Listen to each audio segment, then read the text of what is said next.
আমি কাউকে ডিরেক্টলি বলতেছি না। এটা হলো এই যে ইলেকশন নির্বাচন আসলে নামাজ বেড়ে যায়, এটা হলো লোক দেখানো নামাজ। এই নামাজ পড়ার পরে ওই নামাজ তাকে জান্নাতে নিয়ে যাবে না।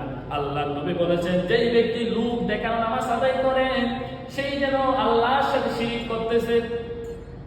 আমরা যে নামাজ পড়বো একমাত্র কাকে খুশি করার জন্য? আল্লাহকে।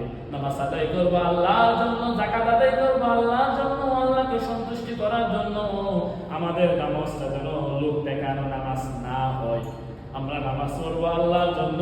আল্লাহ তাআলা বলেন কোরআন কারীমের সূরাতুল আনআমের 162 নম্বর আয়াত, আল্লাহ বলেন, কুল ইন্না সলাতি ওয়া নুসুকি ওয়া মাহইয়ায়া ওয়া মামাতি লিল্লাহি রাব্বিল আলামিন। আল্লাহ তাআলা বলেন, কুল, ও নবী আপনি জানাই দেন, কুল ইন্না সলাতি আমার নামাজ, ওয়া নুসুকি আমার কুরবানি, ওয়া মাহইয়ায়া আমার জীবন, ওয়া মামাতি আমার মরণ, লিল্লাহি রাব্বিল আলামিন সবকিছু বিশ্বজগতের রব আল্লাহর জন্য।